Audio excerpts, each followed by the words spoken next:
Welcome to Strength Chat Podcast, presented by Kabuki Strength. Introducing your hosts, Chris Duffin, the mad scientist of strength, Rudy Cadlow, mature athlete and coach, and the wizard of training himself, Brandon Sen. Welcome to Strength Chat with your host, the mad scientist of strength. That's right, Chris Duffin, myself. To my right, our mature athlete and sometimes coach, Dr. Rudolph. What? You stumbled over mature. Well, sometimes I forget and I almost use the O word. Well, you know what, Rudy? And then I get yelled at. I actually dug up an old contact board from what word? Old? From the old gym. I saw that. No. It gets better. It says Rudy Cadlow, parentheses, old man next to it. Yeah. I didn't write that. I'm just a reporter. Now, that was 10 years ago, too. It was. So, what does that make you now? I don't know. To my left, Brandon. Oh, the wizard of training, Brandon Sen. So, yeah. Let's talk about training to start today. What do you want to talk about in training? You've been doing pretty good, haven't you? I've been killing it. You've been a good. I haven't been. You've been a good client. I haven't been posting my training online like I should be. I'm behind on that. Isn't a client someone that pays you to do your work for you? This is like a freeloader. Hey, it's not free. You a squatter. You get a paycheck. I'm pretty confident. So. I don't normally lift with Chris. Our schedules happen to be slightly off one side or the other. And I was in deadlifting with him last week. It was fun.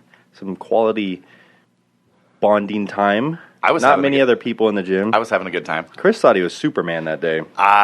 He was deadlifting with chains. I was Superman. Were you deadlifting with chains? I was deadlifting with chains, yep. He was deadlifting with chains, and he thinks he's crushing it, going well above whatever is prescribed for the day or well above what he did last week. He's like, wow, I think those movement drills that I did really, really paid off today. I went 60 pounds over. Try 90 pounds over. No, it was 60. Okay, here we go. And he's, those movement prep drills, I think they just really locked in my bracing. I'm killing it. I'm going to be there sooner than I think. And my subjective measures, my speed. Measures, I bet were good. Everything was telling me I was just like, I was freaking Superman. I mean, I was unstoppable. And then we leave. We part ways for the night. I get a text from him in the evening, and he goes, "Oh my God." I go, "What?" He forgot how to count. Underloaded the deadlift by a plate. There was training. Two 45-pound plates missing on that deadlift bar. When I advanced up, I was training with 30 pounds less than what I thought. So yes, the velocity was quite good. I don't know what's happening to me. I've never made that mistake before. I'm watching the video. I was getting ready. Do you know? I was so pumped. You want to know. What? You want to know if you made that mistake or not. Why? Because you wouldn't have caught it. I wouldn't have. Unless you caught it, then you would have known. There's no way of knowing. I watch my videos. I don't know. So what is the moral of the story? You're getting to be more mature and forgetting how to load plates. It was Brandon's fault. Hit that big 4-0 and it's all downhill from there. He distracted me. I think it's a brilliant way to train. I'm just going to start doing it. It was such an amazing training session. I felt so good. Well, that's what people do with kilo weights. That's what Stevie's doing now too. Okay. He just warms up with kilos so he doesn't know what he's doing. Unfortunately, I do know what. We'll see about that this week. They were You're just saying you can count kilos, but you can't count 45 pounds. I don't know what happened. I went to watch the video afterwards. I'm like, no. Let me go back to the last video. Maybe I pulled them off, and I go out video before. No, it's still video before. It's still what an amateur. I know, complete amateur. Who makes that mistake? It's hard. I have so many plates on the bar, you wouldn't understand. Well, it is forgivable.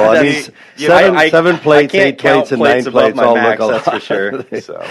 7 to 8 plates look alike. Yeah. All right.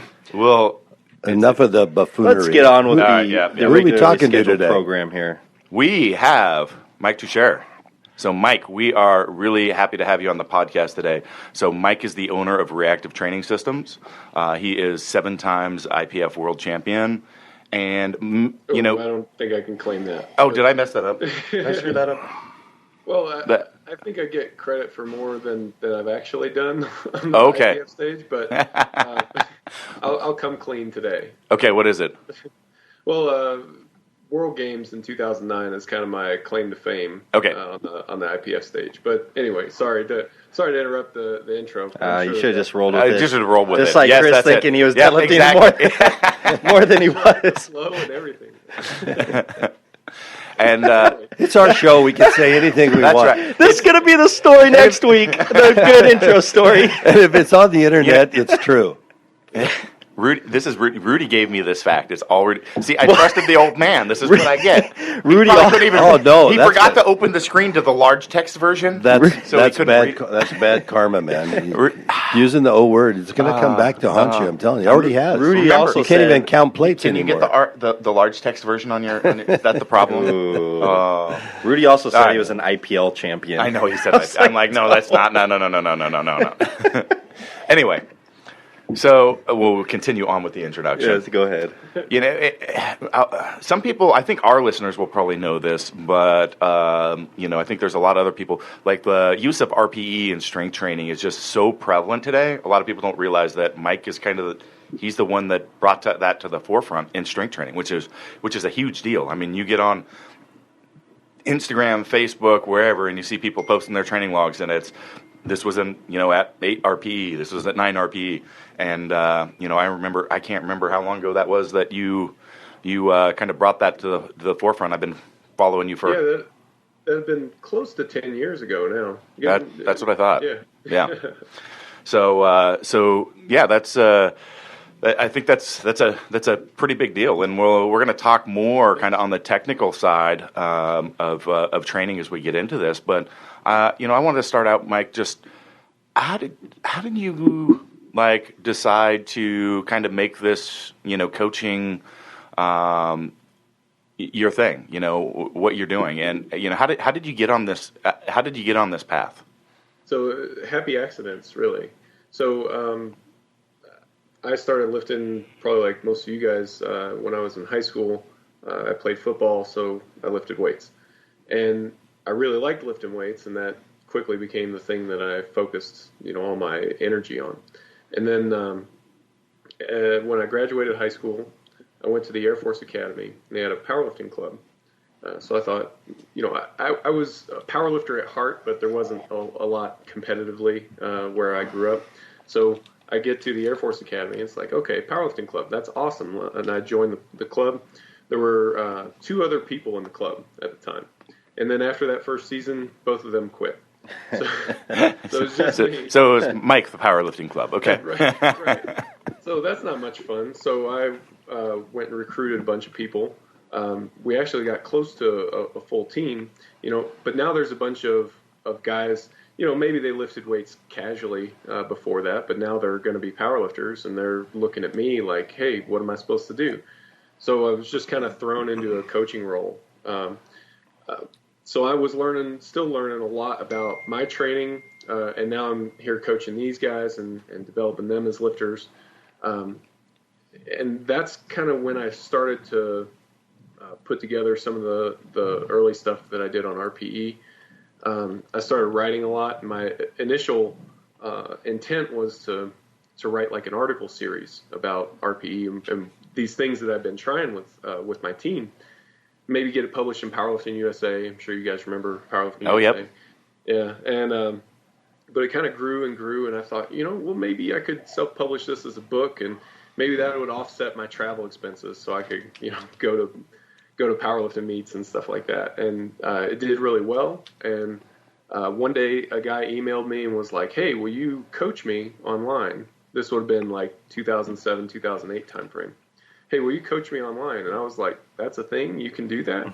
Like, somebody's going to pay me money to write a program and send them? Like, yeah, absolutely. And so that's when my coaching practice really moved from like an in-person thing that I was just doing with my team.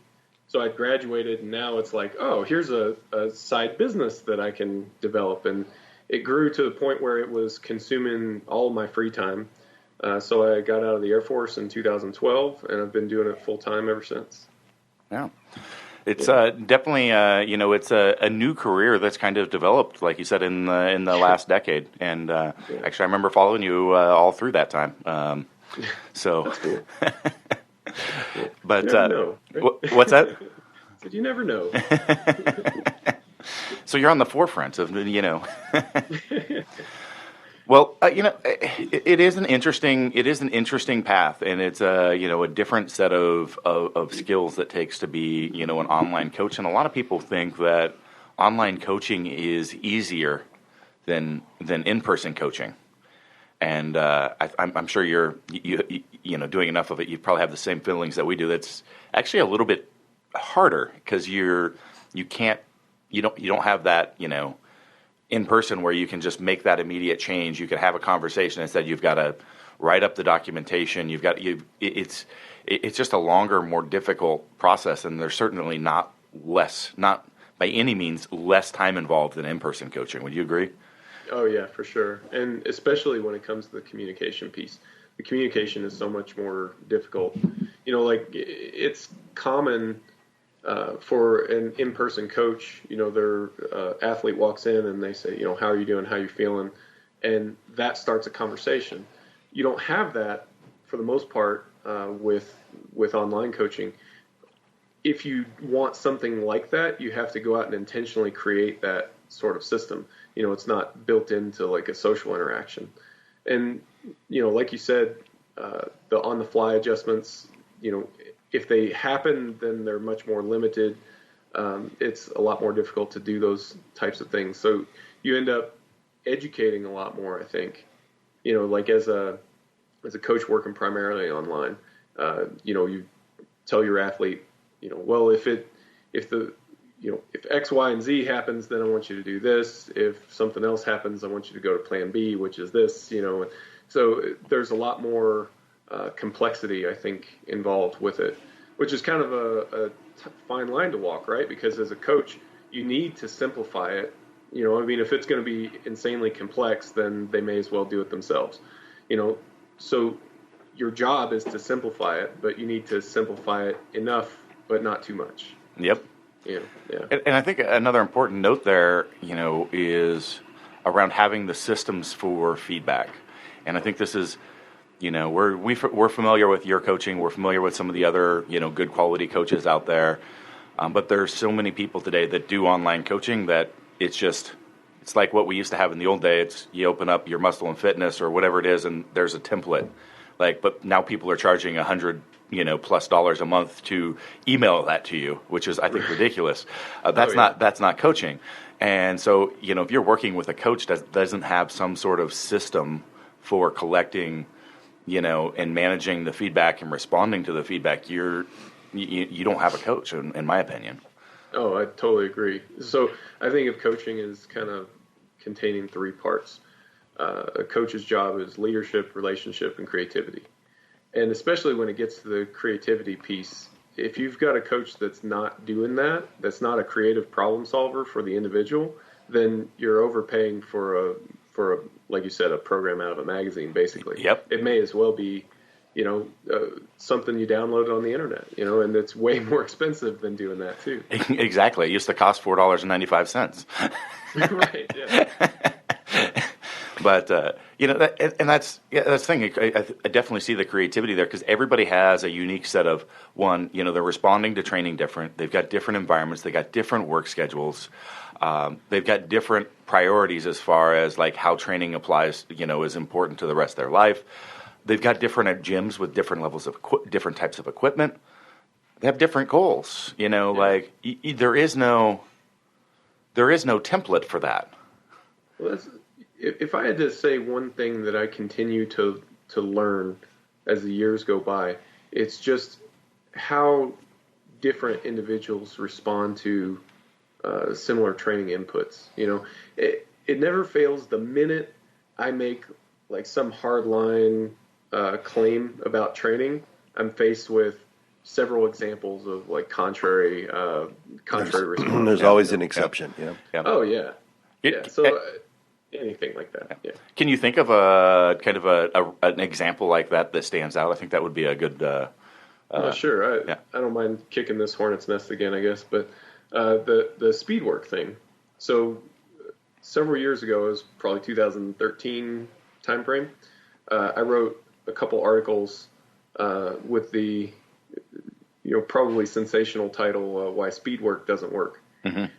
The intent I think the theme more in the article is more along the lines of why it doesn't do what you think it does, which is produce high levels of force production. And I still stand by that.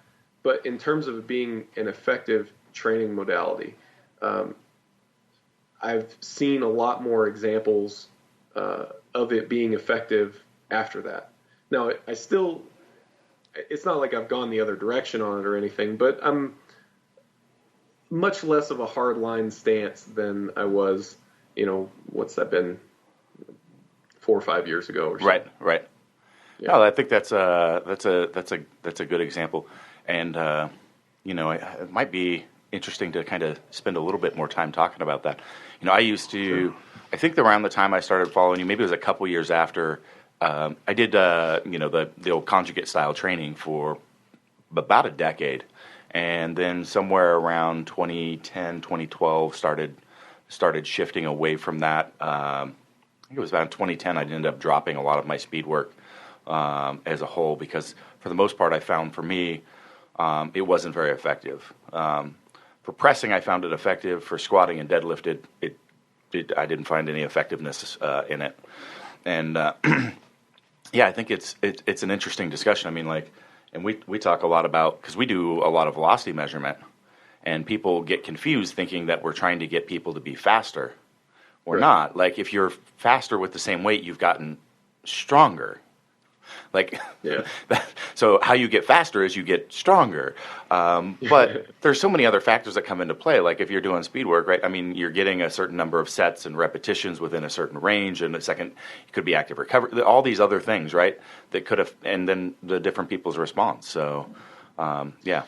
Yeah, and I think to maybe add a bit more nuance to the speed work thing, how I use it currently isn't so much like the 60% for 10 triples type speed work that was more common in I have a conjugate style or West Side style training background if you go back as well. So I've done protocols like that.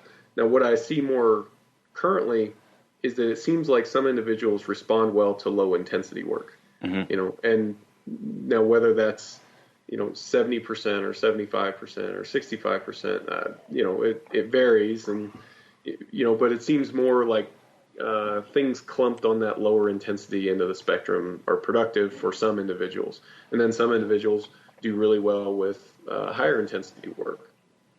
I've got one lifter now who does well on low intensity work, but it needs to be higher RPE. So I mean, he's doing more reps. So. Right. Like he just recently trained actually last weekend he competed, set an all-time PR for himself, a huge PR. I forget the exact number of what it was, but went 8 for 9, had a really fantastic meet. Now we trained into that meet on like sets of 6, and that's really counterintuitive. Like you're a week out and you're going, man, what am I going to open with? What am I going to, So there's ways to ballpark that, but it's like, this is the thing that makes you stronger. And we see that every time we look at your training results.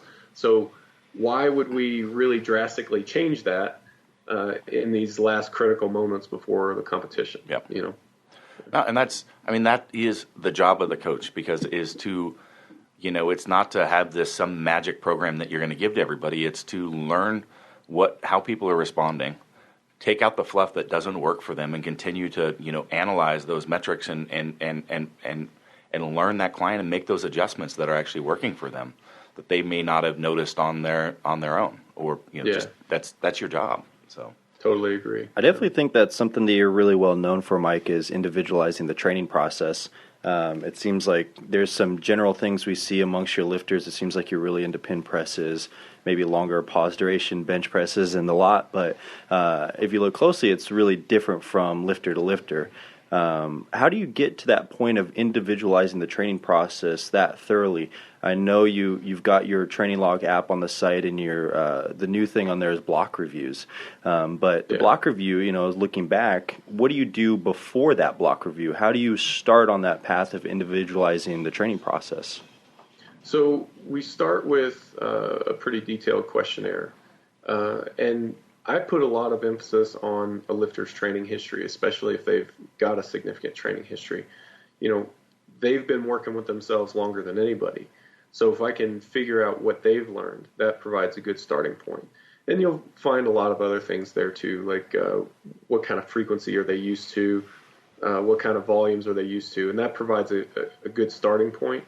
But at that point, there's some things that we can do that are good ideas.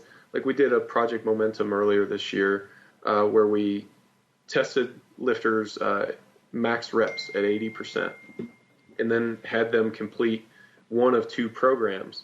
And the idea was to see if max reps at 80% predicted at all which program a lifter would respond best to. And it did a little bit. I mean, it was better than nothing. I mean, it's not magic either, So the average reps at 80% was between 7 and 8. So if you were significantly, it worked out to be an instruction to train your weakness, right? So if you were above 7 or 8 reps with 80%, then training with higher intensities, lower reps seemed to be better for you. If you scored low reps with 80%, then training with higher reps and lower intensities seemed to be a bit better. Absolutely, it's not across the board, but it's a nudge in the right direction. And we're starting to look into differences in personality and stuff like that as well to see if any of these things give you a nudge in the right direction. But after that, it's all experimentation. It's try it and then, like you said, run that block review and then look back on it and see what works, and that lets you zero in on it over time. Personality was the next thing I was going to pick your brain about, because I remember you posting about that after or right around the time of Project Momentum was going on. Do you think that's for an enjoyment factor in training? We tend to see people who enjoy their training more, and you found that probably recovered better session to session during that, made more progress. How big of a factor do you think actually enjoying the training process is? Or can you just hammer away at the things are going to make progress and then go show it off when the time is? I think enjoying the training process will make it more productive. I don't know how much more productive, but I think all things being equal, it's probably better. And since we see so much variation in response to different training modalities, I think doing a training method that you enjoy is probably a good place to start, at least. Now, there are some things that are contraindicated as well. So let me see if I remember off the top of my head how this goes. So like take, for example, RPE-based training versus a more fixed progression percentage-based training. And let's say that you've got a lifter that's high in neuroticism. So they tend to feel negative emotions more acutely than people who are lower in neuroticism. They feel those negative emotions a lot more. So for them, if you put them on RPE-based training, the tendency is to be a bit too conservative.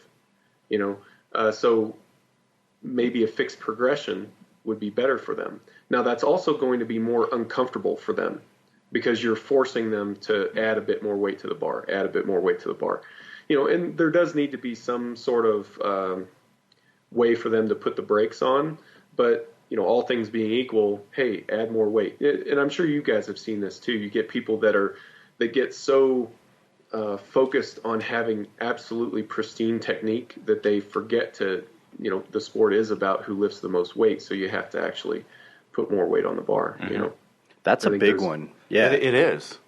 Especially with a lot of the audience we have, because we're really big into movement practices and that sort.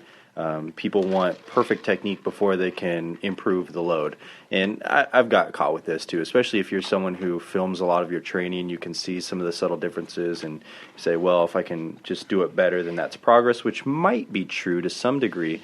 But I tend to think anything above like 80% proficiency is probably a safe place to train for most people. Obviously, I think injury history plays a big role in that. If you have someone who's maybe just had a disc injury or something, that might not be as true. But I think for the majority of healthy training individuals, that probably is. And it doesn't mean we don't try to be better all the time on the heavy movements, but we don't just say, oh, it's time to move back to the bar today. Yeah. If you keep going back to the bar every week, you don't make any progress. I wonder how much social media cultures influence that, because we see a ton of people posting their training stuff, and a lot of people don't want to post an ugly squat. So I kind of wonder how much that plays into people being more conservative on the loading side in hopes of a prettier looking squat. I don't know. It's funny how things have changed, though, right? Because if you go back to the beginning of my career, powerlifters used to make fun of people for squatting high, and now like just blatantly high squats, quarter squats, are not a thing that you see as commonly anymore, especially kind of in the circle. Yeah. So you'll get destroyed if you do. Yeah. It is. Don't true. do that. Yep. It's the end of your career. But it is called progressive resistance for a reason, and like you say, you've got to keep pushing that the weight up. But let me ask you this, Mike. I mean, when it comes to programming, whether it's 3x8 or 4x6 or 5x5 or 5-3-1, whatever people are doing, all of it works for someone that's starting out. At what point does professional programming become more important? When is there a point where someone's training career that you flip over and they're not going to make more gains unless they have professional coaching, or they're not far long enough to be able to accept professional coaching? Good question. So back a couple years ago, I have basically, long story short, I've injured myself in some way, and I've decided to stop back squatting for a while, and instead I've focused on front squats. And when I picked up front squats, I was a total novice at the movement, and to the point where, it's classic novice training. Any sort of practice is making me a lot better at it. But I'm still collecting all the data just like I would with any other lift. And my hope is that when those novice progressions run out of steam, I'll have a good catalog of things that I've done up to this point in different experiments that I've tried, and I'll have a good idea of what I need to help me move forward. Now, those things will change, right? So if I look back and see my first training cycle where I was using like 300 pounds, how applicable is that going to be now? Well, maybe not as much. But it could give me an indication.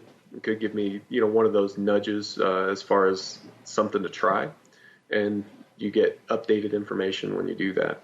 So I think as a process, it's never too early to start that data collection piece. But like you said, in the early stages when anything is working, then anything is working. That's great.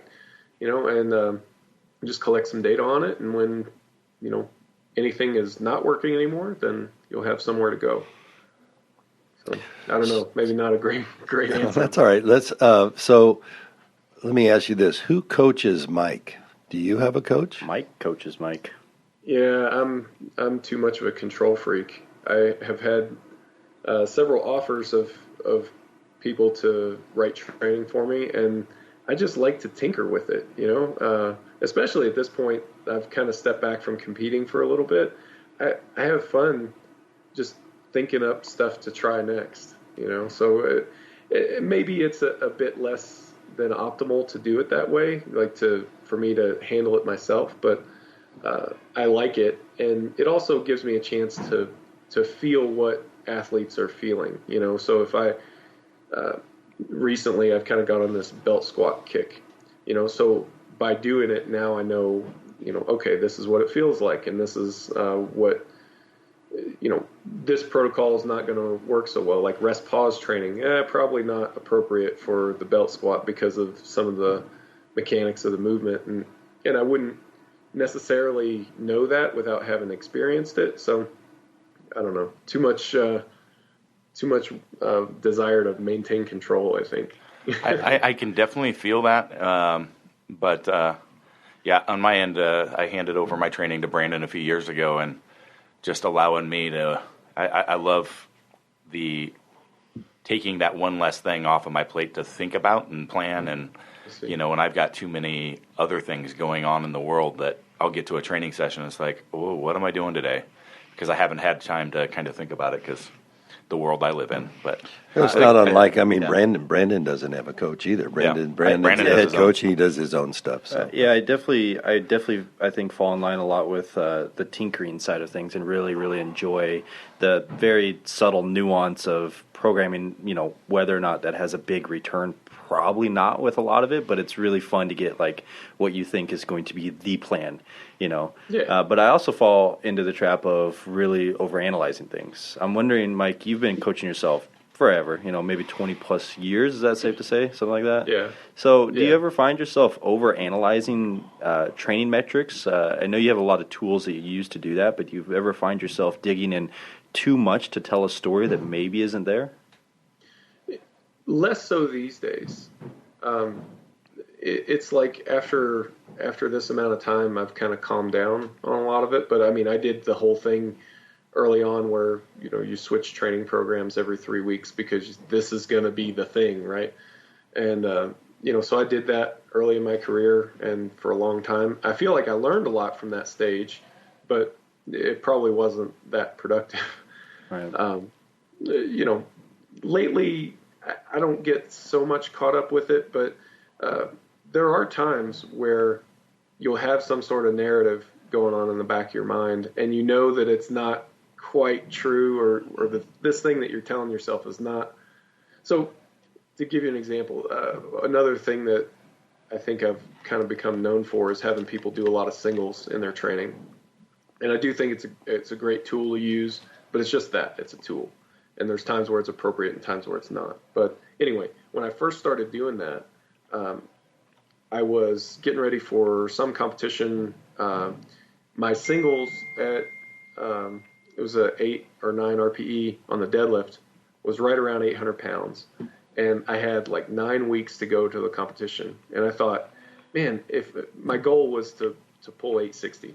And I thought, man, if I'm pulling 800 pounds in training every week between now and the competition, there's no way I won't be able to pull 860. That's not true. There's plenty of ways that this could not go well, but like it's that kind of narrative that you tell yourself. And in the back of your mind, you go, it's not exactly true, but shut up, brain. Go for it.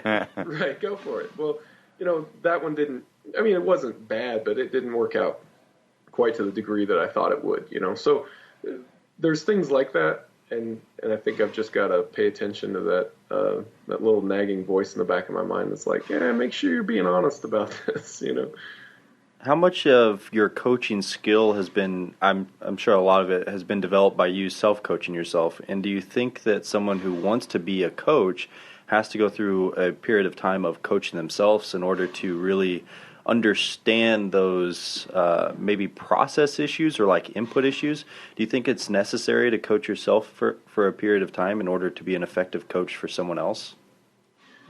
Well, I definitely feel like I've benefited from it. If we think about it from a skill acquisition standpoint, if there's a benefit to be gained from coaching yourself, then I suppose coaching yourself would be a positive. But there's probably also, and you guys could elaborate on this more than I could, obviously, but there's probably also benefits to be gained from not coaching yourself and having someone else handle those processes. And maybe you get more familiar with, things that you like and don't like about communication styles or responses or, any number of different things. So there's probably important information to be learned on both sides of that. And I don't know, maybe do both. you know? Yeah. So that's a little bit of a cop-out, I guess. But I think that's probably the right answer. Well, you have the coach and the coachee, and you deal with people all the time that have varying levels of what I call coachability. Those that are can listen, learn, adapt, and execute, versus those who, no matter what you say or tell them or show them, refuse to learn, or they have something fixed in the back of their mind that they have a better way of doing that. When you encounter somebody that's not very coachable, do you have a certain technique that you use to help them, to show them, to teach them? Not really. No, I don't really run into it all that much. But my stance from the very beginning has been, I'm an adult and I'm going to treat you like an adult and we're going to get along just fine. And so I'll give someone something to do, and if they take some sort of issue, then I'm happy to hear that out. And I think getting that sort of feedback from athletes is really good stuff. It's really high quality stuff most of the time.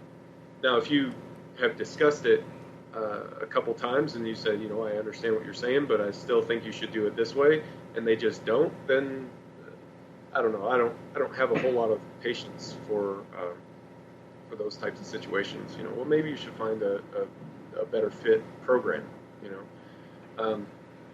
Fortunately, it hasn't come to that very often. I think most of the time that goes back to the leadership and relationship aspects of it. That if you can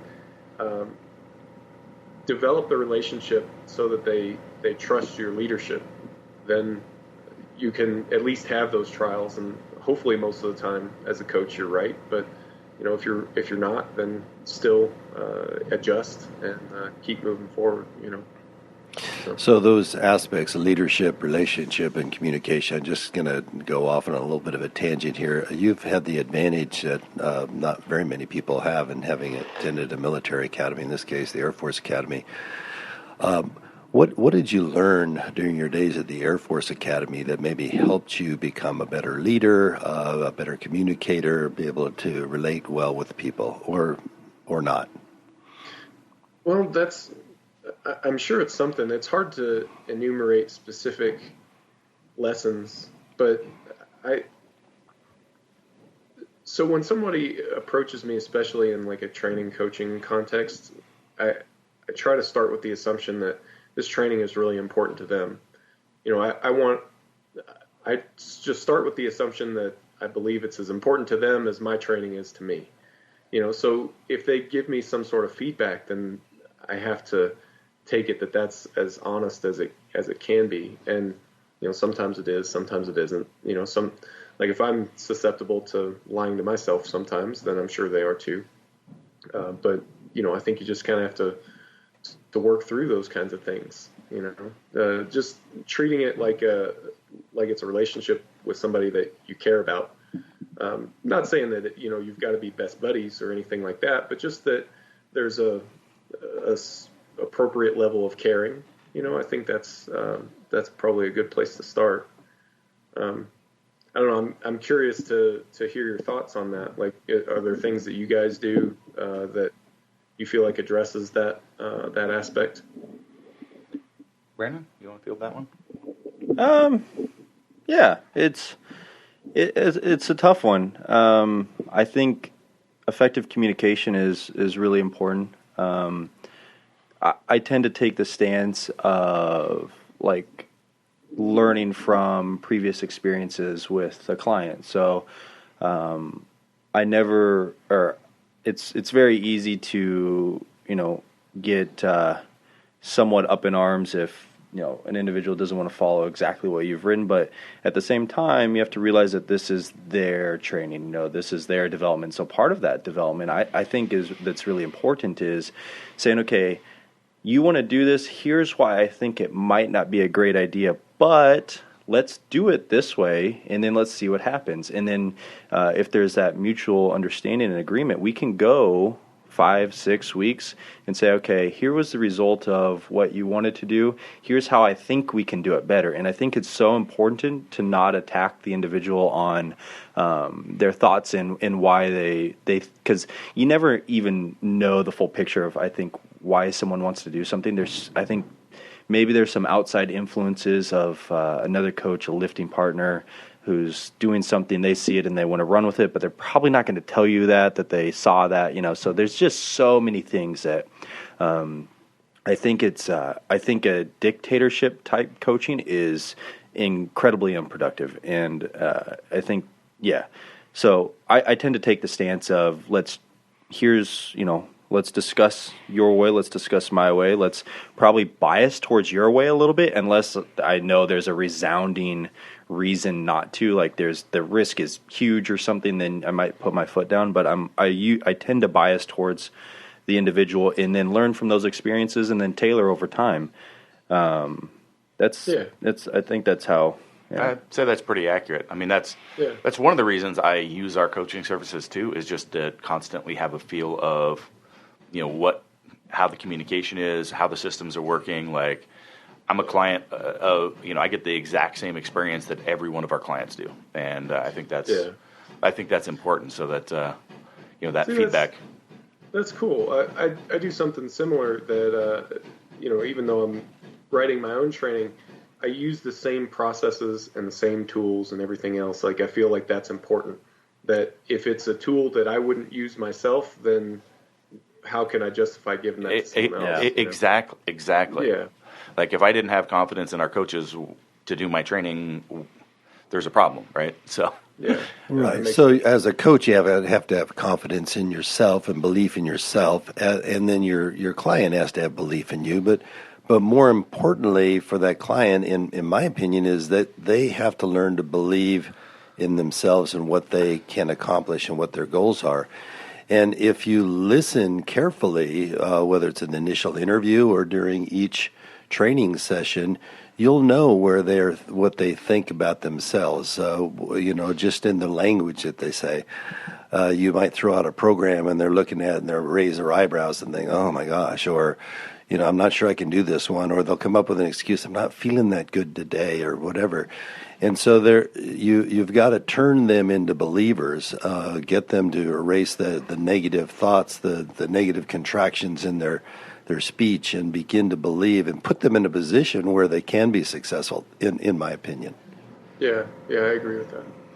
Mike, I want to shift gears a little bit, unless you guys want to continue down this. I was going to shift gears too. Okay. Yeah. So I really would love to pick your brain a little bit about your use of RP and velocity simultaneously. So I remember, I think when we introduced you today, you had mentioned selling a book. I think that book was the Reactive Training Manual, the little blue, yeah.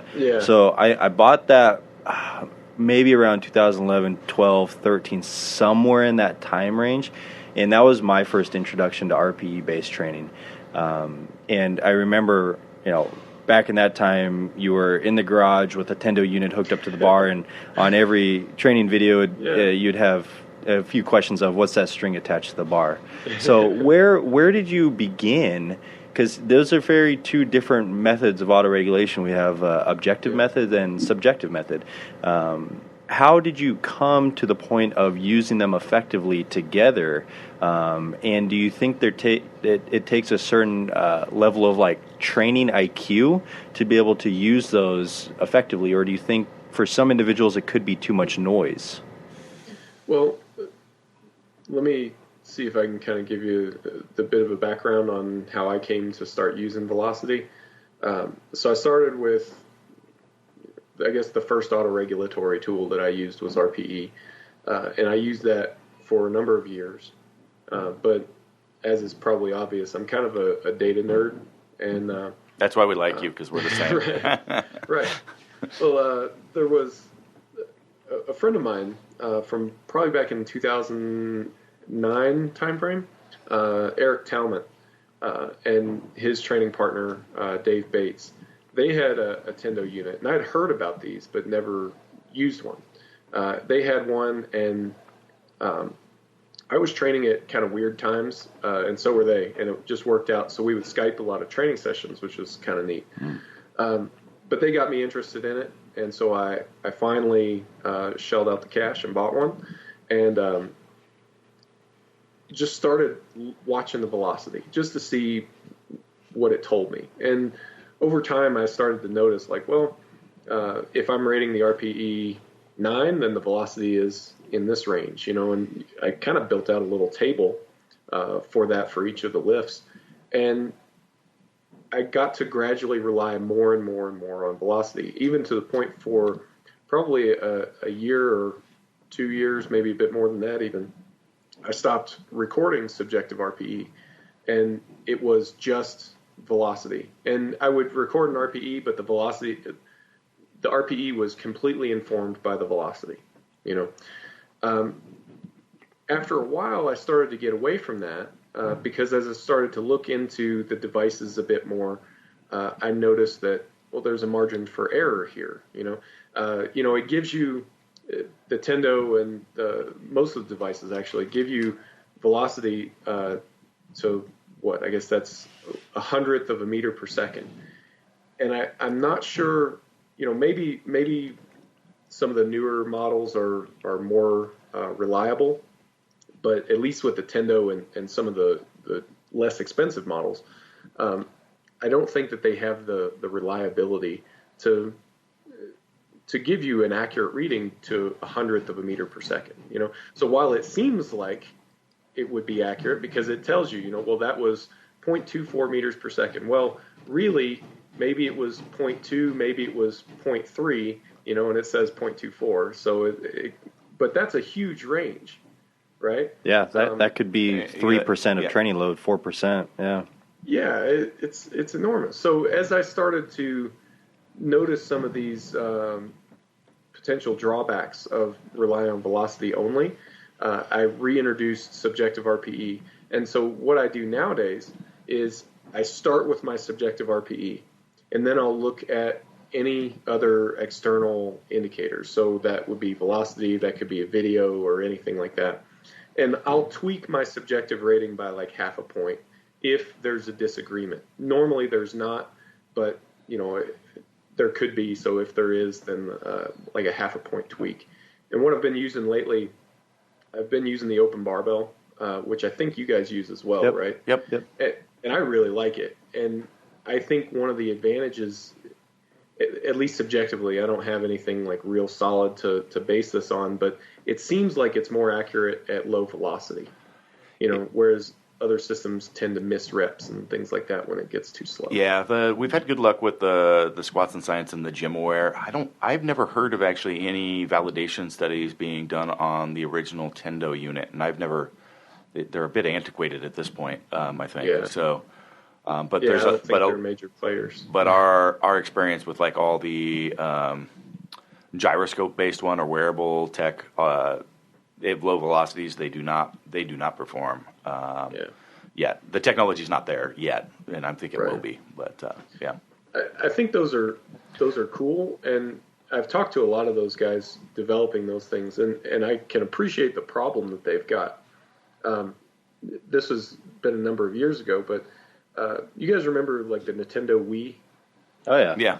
Yeah. So I had a Nintendo Wii, and the remotes had gyroscopes in them, and I found a way that you could link a Wii remote to your laptop using a Bluetooth connection, and it would give you like the accelerometer outputs, And I thought, oh, well, that's cool.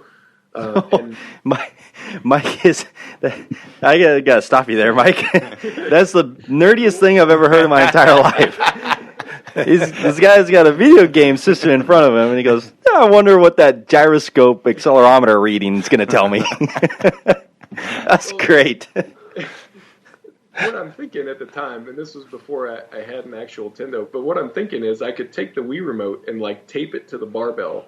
Oh yeah, I already had that vision in my head before. That's even better. Yeah.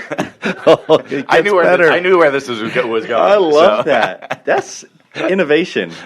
Right. Well, it ended up not working out very well. Go figure.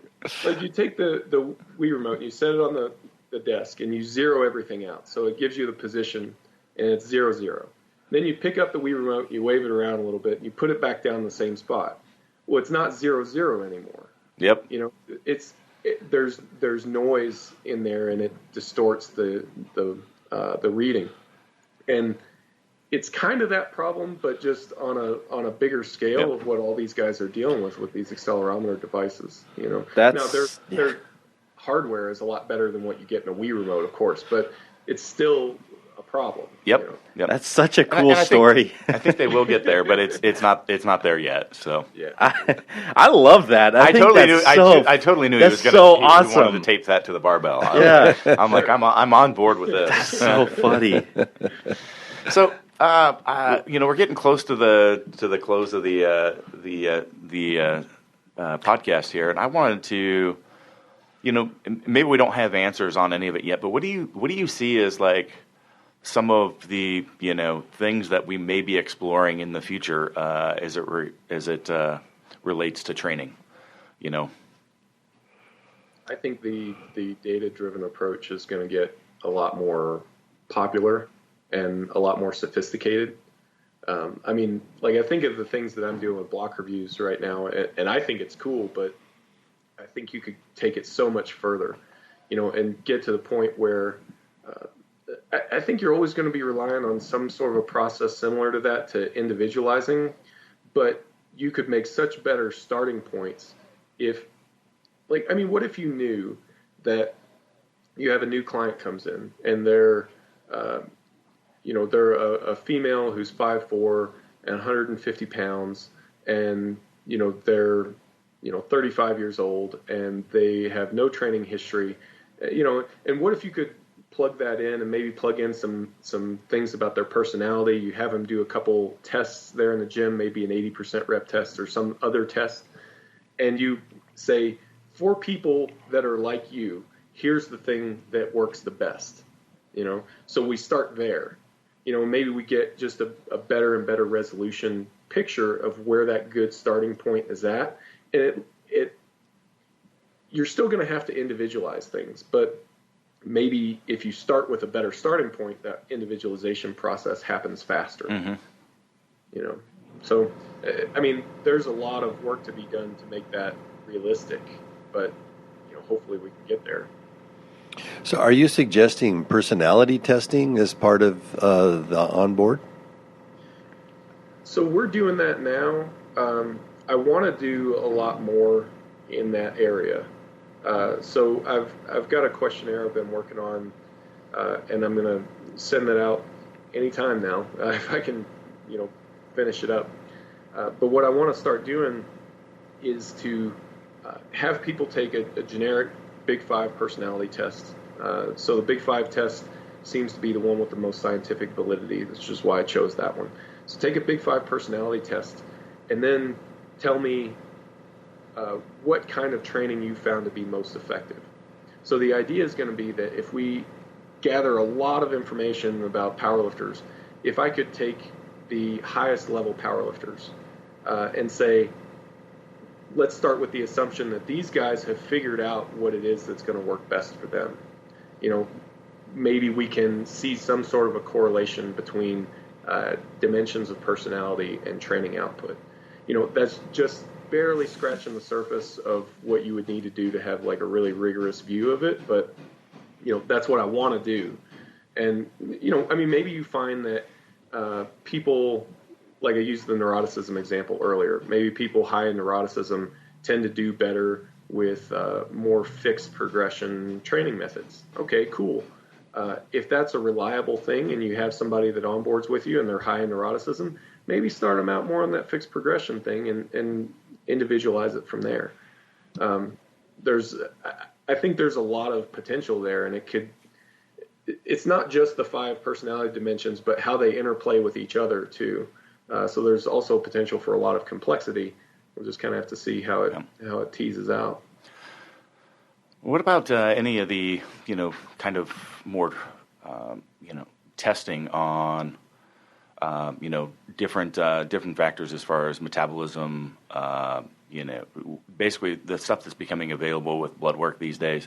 Be it, I know that there's a lot of questions on the DNA type stuff, and but do we think some of that may start playing a role into training and training responses? I think that would be cool.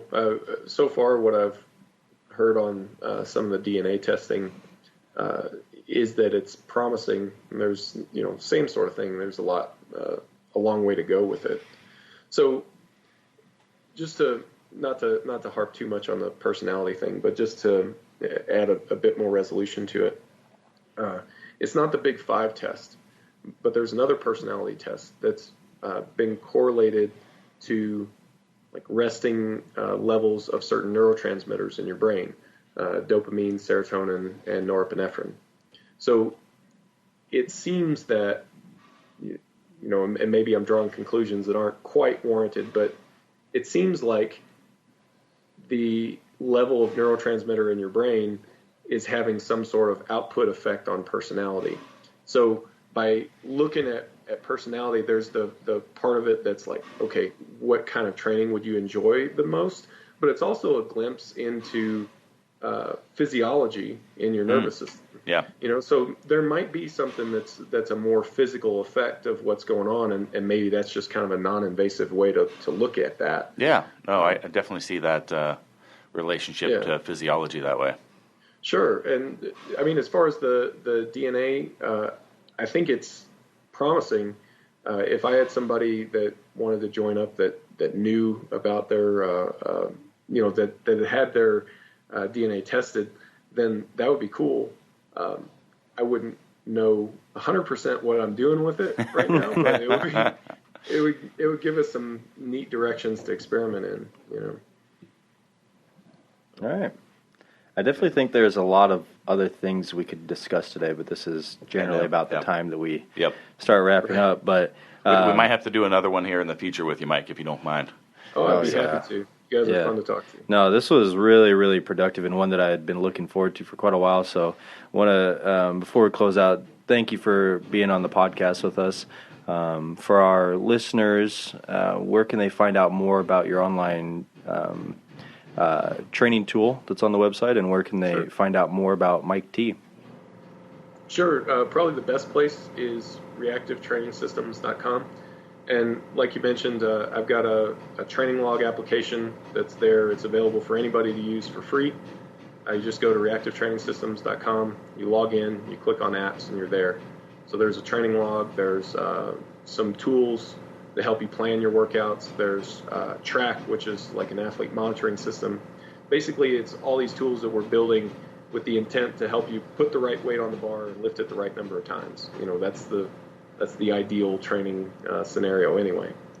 So as I said, that's all there and available. As far as social media goes, I'm probably most active on Facebook and Instagram, although Instagram tends to be me just kind of putting out a lot of training videos. So just kind of whatever you're into there. All right. Excellent. Yeah, a big thank you from me as well. And looking forward to continuing some conversations with you in the future. I really enjoyed this, Mike. Absolutely. Thanks, guys. Thanks for having me on. Thank you so much, Mike. Take care. All right. Okay, do you want to hit that? Thanks, Mike. Yeah. That's great. That's good stuff. Yeah, you guys are well prepared. So that's always nice. Well, we might sound prepared. A lot of it's just winging it.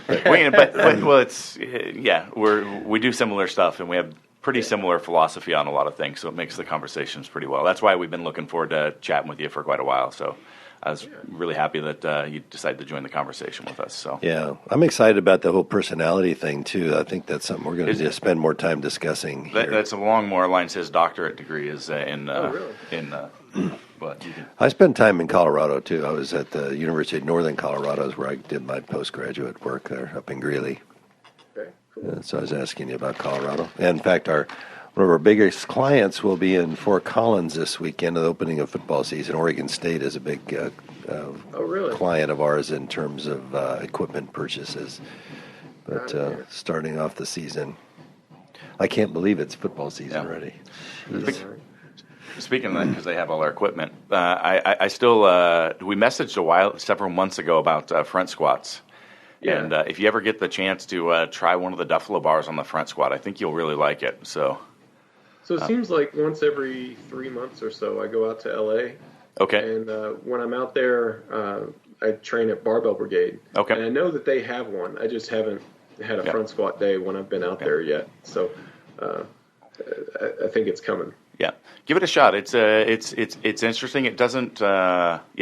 I'll just leave it at that. It either works for you or it doesn't. Like if you like it, you like it. So, and you kind of you said it's different from like a safety bar. Yeah. So doing our safety bar. I don't know if you've seen our transformer bar, but you can actually vary the load. Really? No, I haven't seen that. So you can vary the load in space. So how far out the weight goes, and then the angle is all adjustable. So ours, you could actually take the safety squat bar, which is really cool because once you start playing with it, you'll notice like different, not just different levels of aggressiveness, but different recruitment as well. See, that's interesting. Yeah, you go anterior, really cool. posterior, whatever you want to dial up.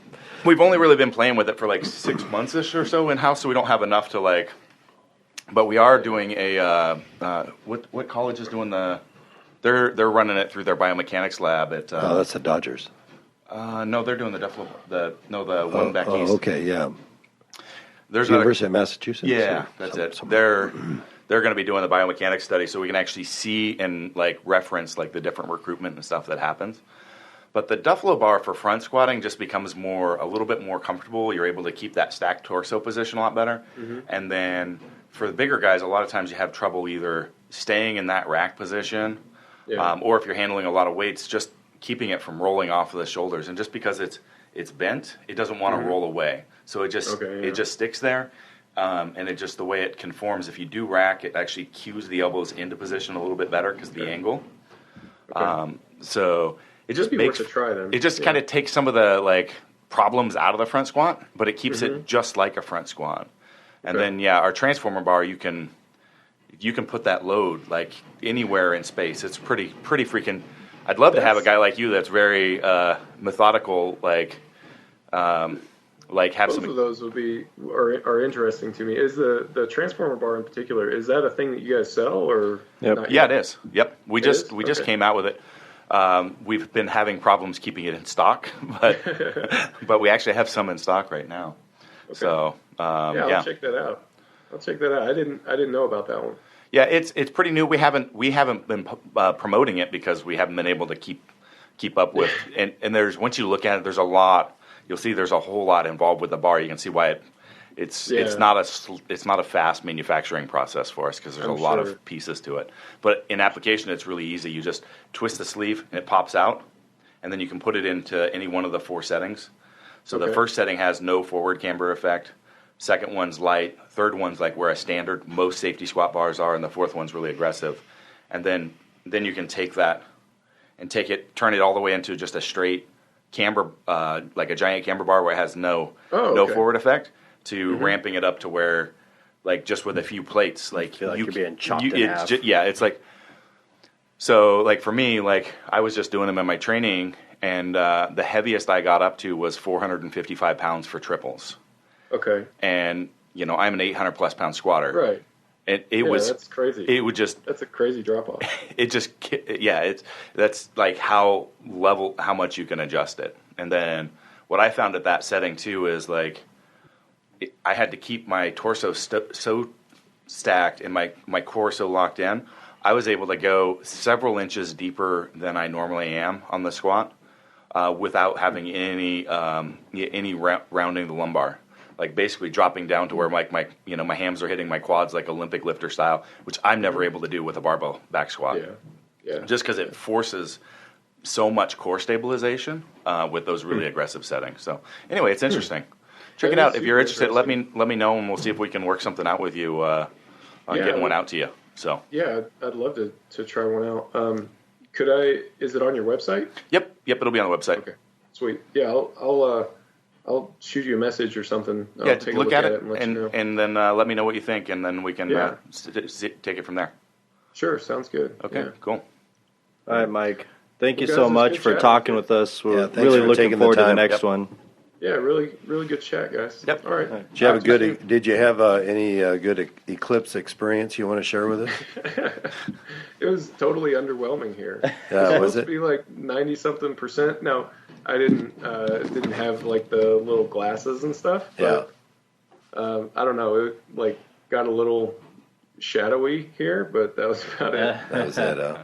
I guess it was a lot closer for you guys, though, right? We were right in the line of total totality. Yeah, that's what they are. Total totality. Well, yeah, I mixed them up there, but yeah, we were directly in the line. It got like pretty much dark for about 30 seconds. It was pretty cool. I was actually out on the lake with a buddy, and as soon as it's like someone flipped the lights off. It was the craziest thing. All of the fish in the lake jumping like crazy, like hundreds. Oh yeah. They thought it was for a solid 30 seconds, and then it just stopped as soon as the sun came back out.